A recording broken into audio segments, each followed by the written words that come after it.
Alright, it's a new day. We're back out here. We're gonna finish dropping this motor down. Look at that. Here's the middle of the motor. Maybe it is to the left a little bit. But yeah. Oh man, huge spider web. I just went right through a huge spider web right there. Dang it. Hope the spider wasn't home. Oh well. Yeah. Alright, so yeah. Looks like all the wires are going to clear pretty good over here. Does need to go this way some. I can pull the body over as I lower it down. It looks like the motor's going to have to go back just a little bit. But the main thing, these wires over here. These brake lines over here. And the shifter linkage back there, you want to make sure it don't get stuck on the top of the transmission. That's pretty much it. This jack bleeds down on me. It didn't bleed down much last night, but it is on the jack stands because I can't move the body around like I could before. So let's lift it up, take the jack stands out from under it, and lower it the rest of the way down. Make sure, look. Make sure we don't hit anything, and also I'm going to try to line that shaft up once I go down so far so it'll slide in there, the steering column shaft. And once I get it so low, I gotta fix that connector for the wheel speed sensor that I had apparently got hung on something when I was lifting the body off of it. You know, that's the trouble. That's the biggest trouble when you're lifting it off, is them dang wheel speed sensors. And the dog pees on everything where I'm going to be working. Great, love it. Walk through a spider web, dog pees where it's going to be a good day. Alright, slid the motor back a little bit more, and I got my steering shaft in. Now, I'm going to go underneath here, and I'm going to, these leaves get everywhere. I hate this time of year. Sure, it is kind of pretty with all the colorful trees, but it gets cold. I hate the cold. The leaves get everywhere. Then it's going to get colder. It's going to start snowing. Then you'll really hear me cry, because I hate snow. I hate cold weather. All right, I'm going to reach under here. This wheel speed sensor, it's impossible to get to on this side. You can't even see the thing. No, there it is. It's right there. See it? Yeah. And it's push locked into the fender there. But this wheel speed sensor, just once you get it so low, yeah, leaves them away again. You just take it and clip it in there. I'm gonna need another hand for this though. Alright, so that's the gap we got on this side. Pretty big gap. And we got a smaller gap on this side, so it's a little crooked. And that's a good thing, because what we're going to do is we're going to get it to hit that pin. I'm going to lower it down just enough to where it's close to the pin, but not on the pin. I'm going to move it around till the pin lines up, and then I'll start the pin just enough. And then I'll go to the other side. Same thing, lower it down to where it's just on the pin, line it up, and then lower it down. Alright, so this side was lower, like I said. So I lined up the pin with the hole, and I got it in the hole. Now we can lower it a little bit more and line up the other side, because there's a bigger gap on the other side. It's not even. So the other side's on the pin. We're off a little bit here. So now we should be able to move this side without it moving the other side, because the other side's in the pin. So we'll line this side up and we'll drop it the rest of the way down. All right, I got the pin lined up with the hole. It's not perfect, but that don't matter, because when the weight of the car comes down on there, that pin's beveled, and it'll go down on there and it'll straighten itself up. So let's go ahead and drop it the rest of the way down. And there we go, that pin did its job. Lowered it right down on there. And we're all lined up. Double check everything. Brake lines are good over here. There ain't really no wires that get in the way over here. Brake lines are the most important thing over there. Over here, figure out some wires. Make sure it all looks good. All looks pretty good there.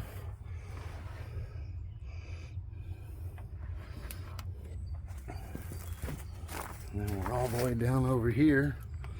Check our only wire we got, so a little speed sensor coming out the side there. Now we can put the bolts in it. Got it good. All right, you got 3 bolts. You got a short one, then you got 2 long ones. The short one goes in the back, and the 2 long ones go in the front. There and there. So if everything worked right, they should all line up. Let's get them. I'm gonna get them started on both sides before I tighten them down. All right, I started these 3 bolts. Started the 3 bolts on the other side. Check, and double check. Make sure all my wires are clear. I'm not pinching anything. And tighten those up. And I came back over here and tightened these 3 up. So it's all tight. Now I used a medium-sized breaker bar. I got them pretty tight. I don't know what the torque is on that. But yeah, now I think, oh, also something on these wheel speed sensors. I think you're better off just to disconnect them from there and take them out of them wire loom holders than to mess with that plug in. It was hard to get that one plugged in, and this one right over there on the other side, it got caught on the K-member, so I was jacking it up. So I think it'd be easier just to disconnect those right from the sensor itself. And also, I'm probably going to have to disconnect all these wires underneath here and pull this up some, because these wires, they go through here. See, and then this goes over here, but I can't get this over here because it's stuck right there between the HVAC unit and the firewall. So I'm gonna have to probably undisconnect all them wires, pull that up so I can get that over there where it's supposed to go. But since we're low to the ground and all, I think I'm gonna go ahead and start working up here and get as much done as I can up here. But first, yeah, I'm gonna work up here first, and then we can put a jack on the bottom of the rotor and jack those up as we line up our bolts. And this can be kind of fun sometimes, getting those to line up. Line those 2 bolts up with these 2 bolts over here. I mean, if you're strong enough, you can just muscle it up in there, but then you got to put the bolts up here. But once you get the bolts started, you're good to go. And on that side, it's got them hex head, torque head bolts. I always take those and throw them in the garbage, and I go get regular bolts. I don't know why they didn't put regular bolts in that side. I think it's to clear the master cylinder, but regular bolts would clear that master cylinder just fine, that brake master cylinder. So yeah, I'm gonna go ahead and put the power steering pump on, put the alternator bolt on, run my battery and my ground cables back up to these blocks, maybe even drop the radiator in. I gotta take the AC unit off the radiator. I'm gonna clean these leaves up first though. God, these leaves are annoying. I hate this time of the year. Anyway, yeah, making progress. That was the hardest part, really. Getting the motor lined up and everything, and lining up the motor mount bolts. That's one of the hard spots. And then kind of putting the transmission up on the motor. You got to kind of muscle that up there. And then pushing it back on wood, like I got caught on that lip where the two boards go together. I had to fight with that a little bit to get it back. And then pushing it back straight, you got a lot of weight on them dollies, and they don't like to go the way that you're trying to push it. Sometimes those wheels get stuck one way, and they want to stay that way because they got so much weight on them. It's hard to push it back and get it maneuvered. But actually, you can move the body as you lower the jack up and down, and it pretty much lined up really easy. I mean, I had to push the body this way a little bit, but that was it. And this side pretty much lined right up for me. I just had to push it back a little bit once I got that pin started. It's good that it's uneven like that, because you can start one pin. Once you start that pin, this side ain't going to move. And then you can lower it down till it's almost starting the pin on that side, and then push it, you know, because this side was lower on mine. So it is better if it's a little uneven. It just makes it a little more easier. But yeah, let's button up some stuff up here. We'll put the strut tires back in, and then go from there. All right, on this side, plugged in the brake booster, plugged in the two fuel lines. If you got the emission stuff, there's a line that comes out of here, a vacuum line that hooks in over here, and then it goes across and over and back over to the other side. But we deleted all that. I hooked up the brake lines, and I hooked up this ground wire right here to the frame. And I hooked up the cruise control and the throttle cable. His throttle cable's broke, so I had to zip tie it on there. And I think that'll do it for this side. We'll go over to the other side. On this side, we hooked up our heater hoses. I should have threw those away and used a screw clamp. I hate them things. And then we got our power wire. It goes to the starter. It comes up, goes to the back of the alternator, and then it comes around and goes to this power block. This ground cable, it just goes to the motor mount down there, and it also comes up here and goes to this ground block right there. And then I hooked the alternator up. I put the power steering on.